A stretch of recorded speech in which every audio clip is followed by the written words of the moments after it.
Welcome back to The Naked Photographer. This week, I had an opportunity to try out two different processors from Optima, the Optima20 and the OptimaX.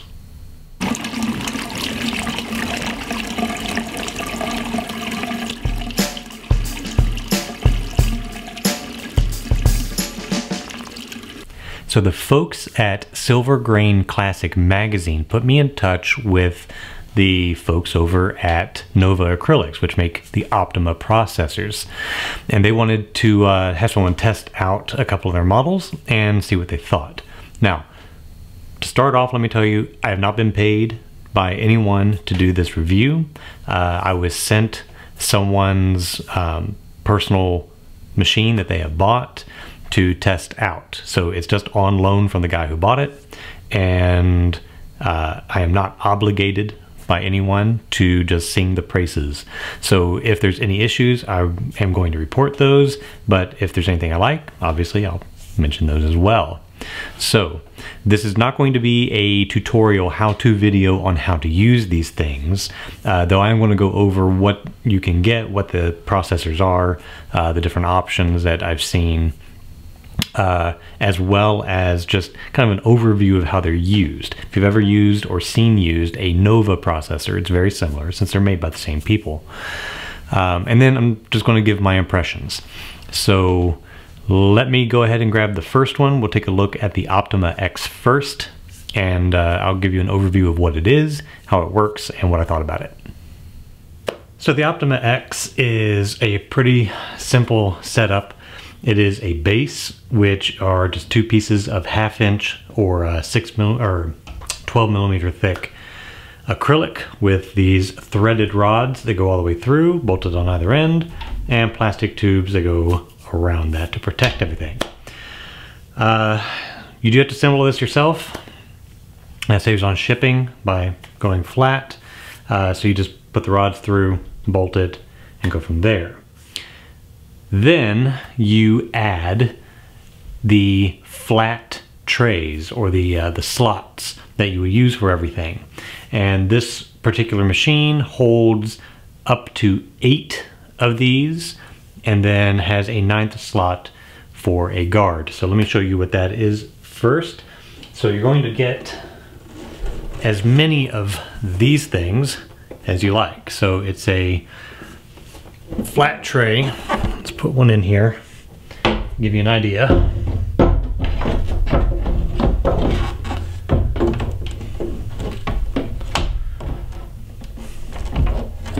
There we go. Okay, so you get as many of these as you want. Each slot will do a different process. Then once you have it full, to keep them ballooning out once liquid's in there, you have these bars, and they just set in the frontmost slot from where you're working. And you put 1, 2, 3 in there, and it just keeps the front of this from popping out when it's full of liquid. This particular machine, which is for 20 by 24, holds 6 liters of liquid, which is a lot. It's a lot more than what I would normally use in a 20 by 24 tray.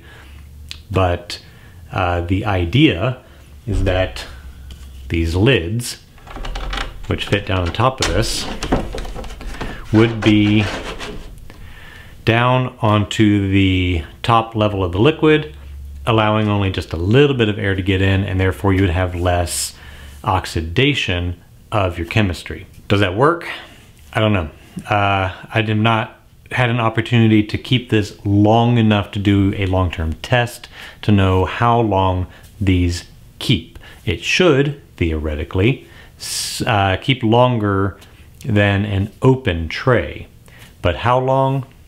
I don't know. Hopefully, with this, you can get the full amount of prints through it. So 6 liters, if you use, say, Ilford multigrade developer, I think you're supposed to be able to get, was it 40 8x10 prints per liter? Which means if you're doing 6 liters, that would be 40 times 6. However, 20 by 24 is 6 8x10s, so you should be able to get 40 20 by 24 prints through an entire tray's worth. Will you be able to without this oxidizing? That, I don't know. I was not able to test that. I just don't have it long enough.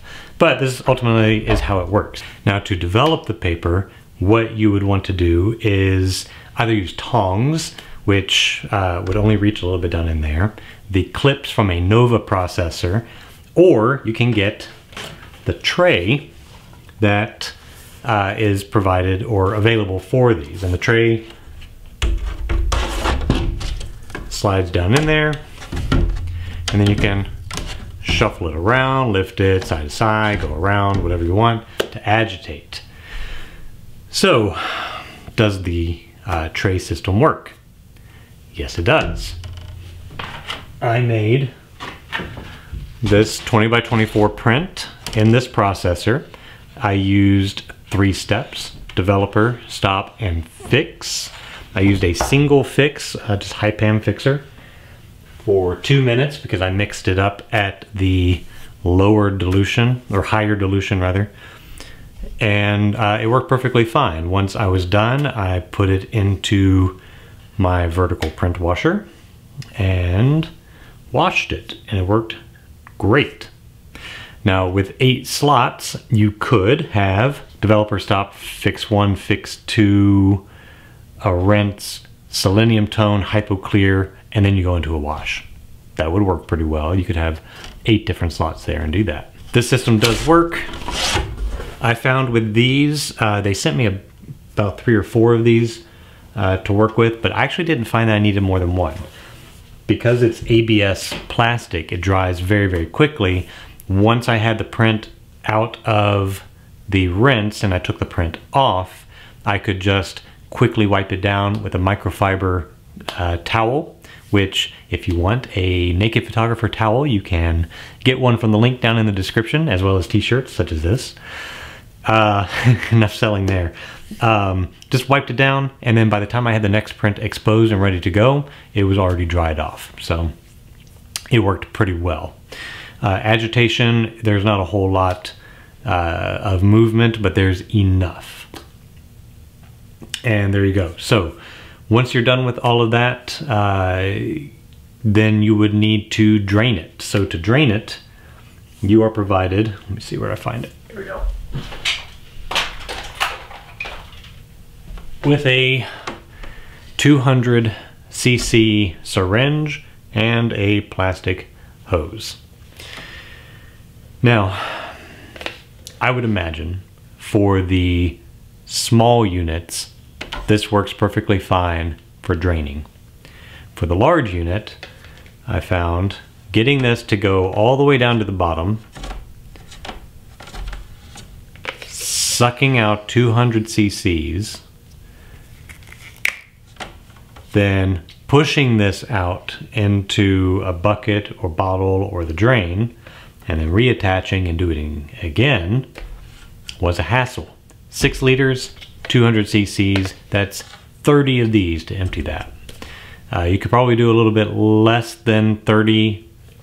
You really only need to get enough to lift it out without it blowing the plastic out, but that was a lot. It took over 10 minutes of this for me to get this empty enough to lift it out and pour the rest out. So I didn't do that after that first initial attempt. Anytime I needed to empty these, it was much easier and faster for me to just put a piece of spare rubber hose down in there and siphon out into a bucket. And that literally just took a couple of minutes and it was empty. So for me, at least for the big boy like this, a hose is much faster than that. Only other concern that I had with this was the nuts on the end of these. They tended to loosen a little bit. Now once this is in here, it's pretty solid. It moves a little, but not much. But I did find, because I had to move it around in my darkroom, that these did get a little bit loose, and so it was wobbly. I would probably add a washer and then maybe even a lock washer in addition to keep this tight and they won't loosen. I was afraid to tighten these nuts up right up against the acrylic. I think a washer would ease my mind about tightening that up. But aside from those two things, the syringe versus the hose and these, I found this to be a very solid machine. It's a pretty nice, well thought out device, and the prints were easy to make. So definitely takes up less room than 3 20 by 24 inch trays laid out in a sink. I can't get 3 of those in my sink. I can get 2 of them in my sink. And then that's about it. This would let me do the whole system, toning and everything in a much smaller space. But you can see it's very, very large. So with a big machine, this definitely needs to be lower. So you need to build it around it and get it where this is probably at counter height, rather than sitting on the counter or in the sink. So I moved a table into my darkroom, like a coffee table, and put it on top. I didn't have any room to walk in there, but there was no way I could get this in the sink and then get the paper holder down in there. I just did not have the room for it. The smaller ones, which are more tabletop size, they would work fine. Tabletop, sink, whatever. But otherwise, OptimaX, I thought it was pretty good. It worked, it's solid. I think, like I said, just washers and whatnot here, and a better siphoning system for draining, and you're all set. Other than that, nice machine. So let's take a look at the Optima20. This thing is an OptimaX with an attached washer.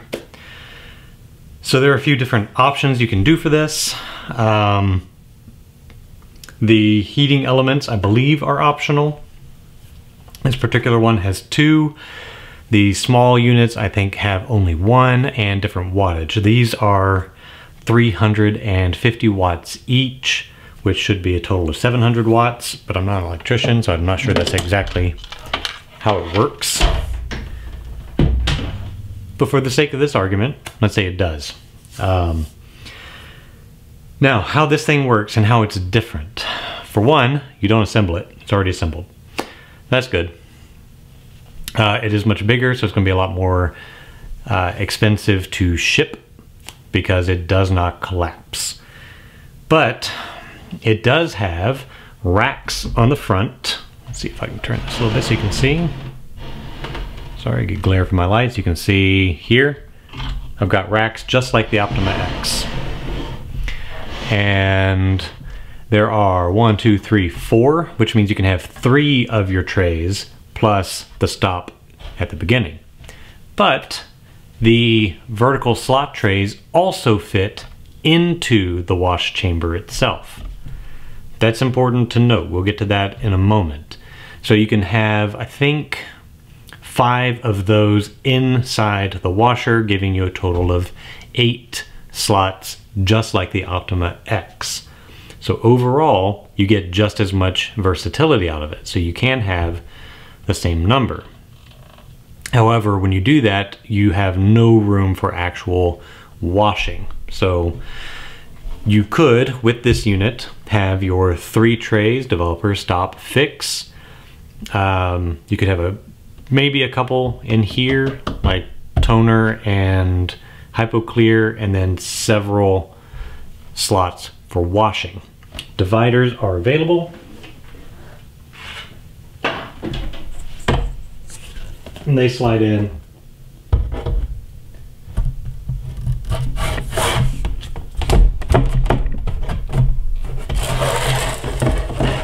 They slide in just like any other washer. Then you have a clip like this to separate them so that they don't just wobble around and your paper floats up to the top. So, what other features do we have here? Well, aside from just, customizing your slots, you have running water options. So there's an inlet valve back here in the back The small units is on the side. Then you have 2 holes on the side for draining. Water goes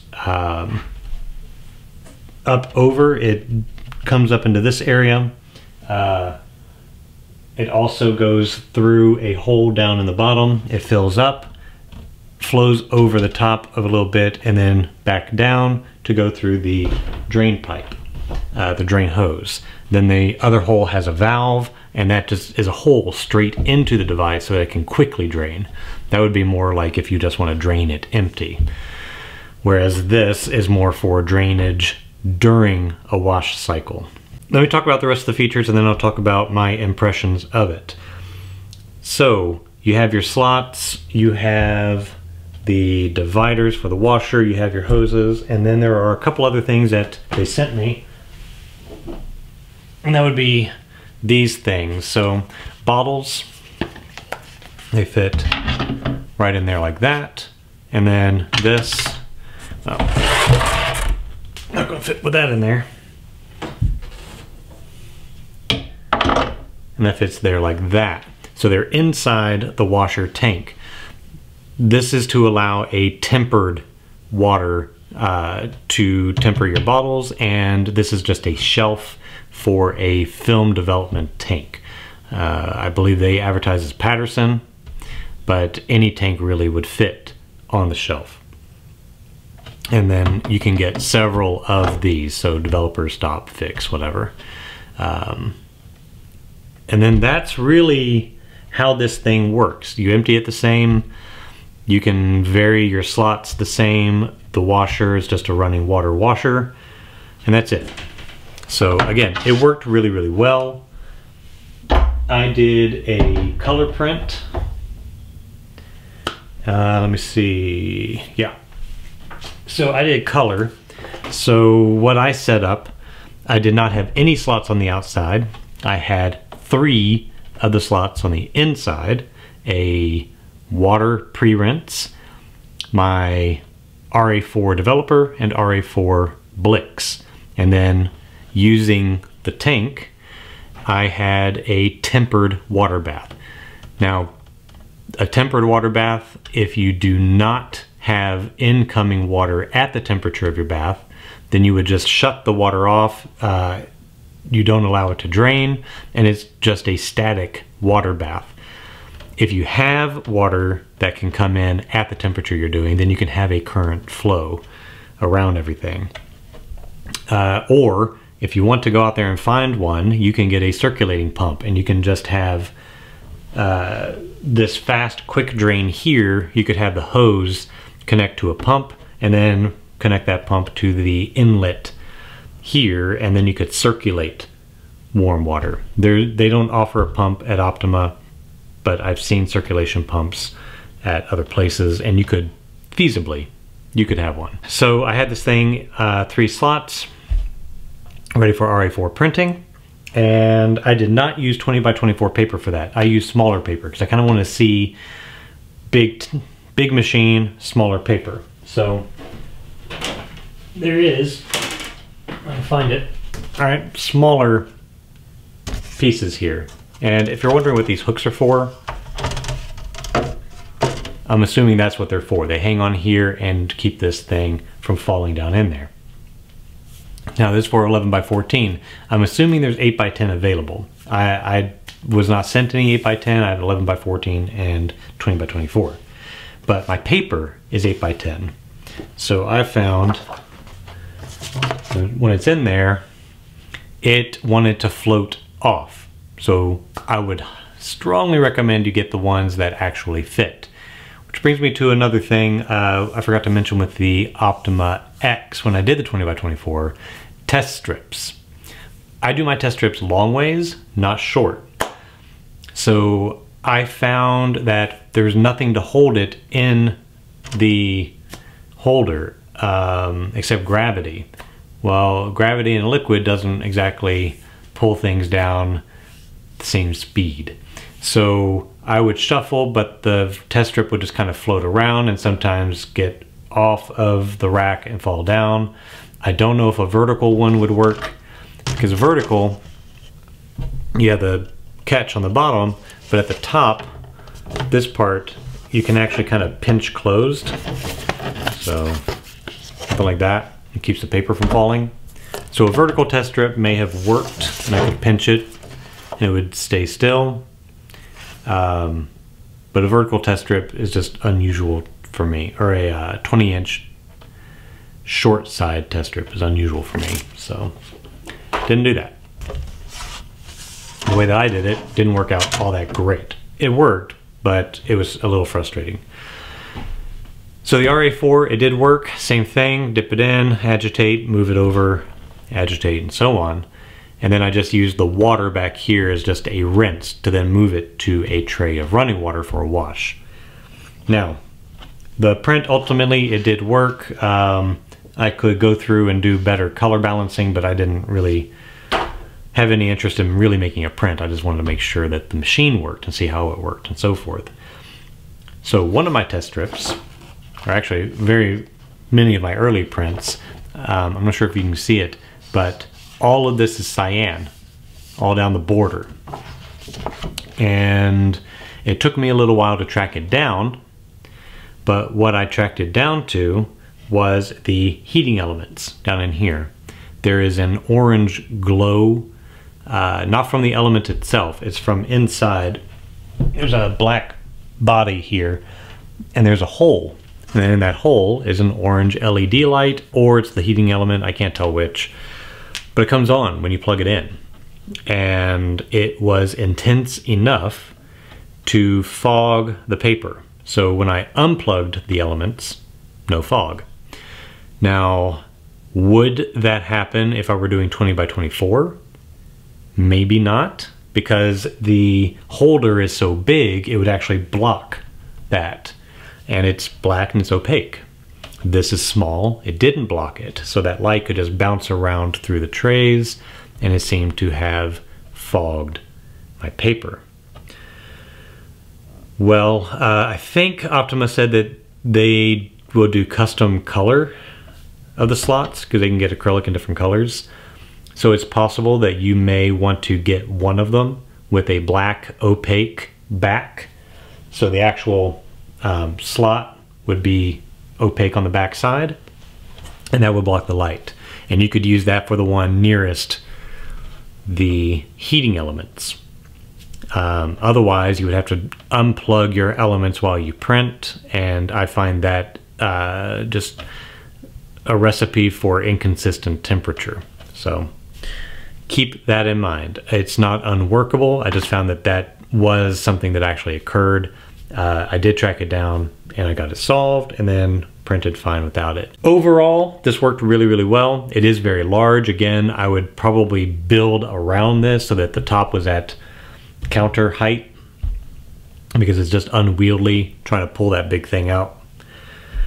But otherwise, it works exactly as advertised. It washes. The washer is just as efficient and useful as any other vertical washer. I don't find it revolutionary, but it certainly does its job. The vertical slots, very handy if you're limited on space. There are a couple of issues which may just be US specific, and that is one, the heating elements. They are an international company. They're a German manufacturer. They make a variety of different models. However, I think it's Brexit that's making it difficult. I could be wrong about that, but it makes sense to me that Brexit is making it difficult for Optima to get non-UK or Britain models. So the ones that are sent to me has a British plug. It's also 220 volt, which here in the US, we're not 220, we're 110. It's easy to get an adapter. This is just from Amazon. It wasn't very much. And that would adapt this to a US plug. And it does turn on. But it's only at half the voltage, so it's nowhere near as efficient. It takes a lot longer to heat up. It does get to full heat. It just takes a lot longer. There are US models that are 300 watt. They have a US plug. There are EU models that have an EU plug. I believe EU is 220. You can use the UK model for that. with just the appropriate plug adapter. But here in the US at 110, you're not going to get full advantage of the heating element, at least not quick. So are there workarounds around that? One, plug adapter and patience. That would work.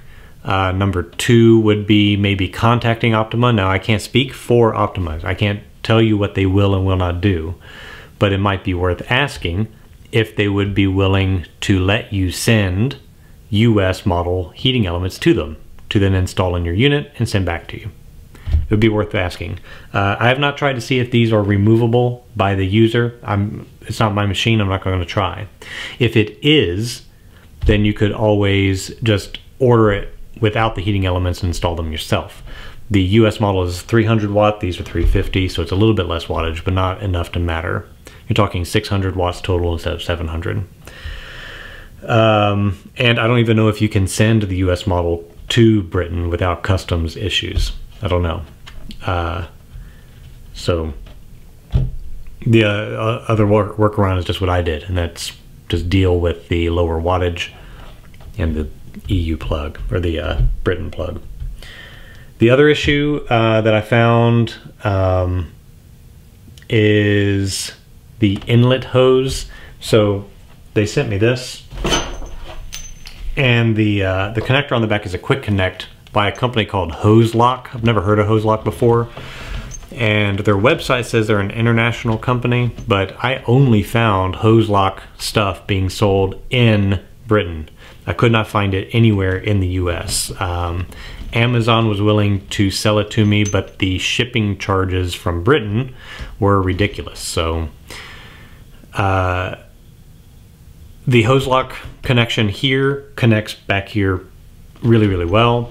I think, and there may have just been some miscommunication, I think this end was supposed to have another quick connect and then a faucet to quick connect adapter, but that didn't arrive.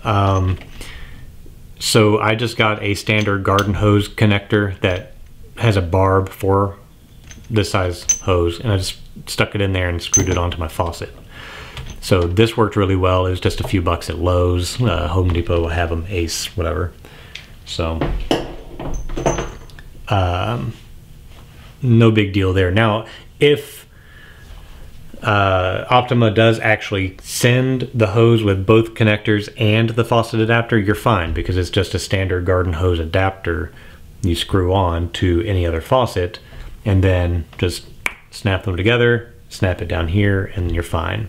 In this case, I think it was just an oversight that there was no other end on this hose. And what was confusing, and it frustrated me, so I have to say it set me off on a bad foot for a little bit at first, was the empty end of this hose actually had this drain valve on it. And so not having any instructions on how to assemble this thing, I thought that somehow that drain was supposed to be part of the inlet. It wasn't, but we got it worked out. So overall impression, this worked really well. There are just a couple of little things there.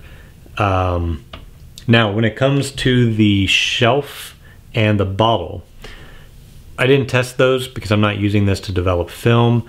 The heater elements are from the aquarium industry, and aquariums, being fish-centric, don't try to cook the fish.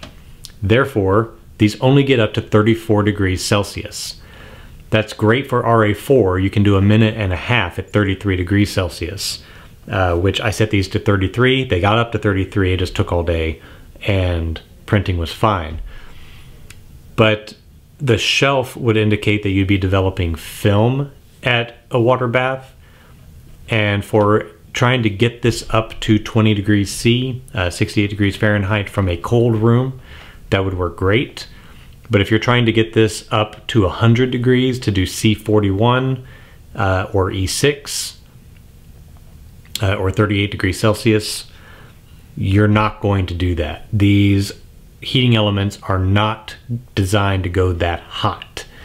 So I don't find that particularly useful. If there are heating elements out there available that can go higher and you want this to process that temperature, Might have to look into it. But for RA4, it's great. For C41, I wouldn't do it because it just doesn't get hot enough. And I am not a fan of C41 at lower temperatures. That's a whole different video though. Okay, so overall, works. I like it. It is space saving, and is well built. It's built like a tank. Just expect high shipping cost on a big machine like this one. It's also very heavy. So there you have it. That is the Optima20, the OptimaX, all of the accessories, my impression from making a few prints. I think it worked pretty well. A couple little things here and there to think about, but that's for you to make the decision as to whether or not it works for you. So thanks for watching. Please like, subscribe, let me know what you think about this thing, and we will see you next time.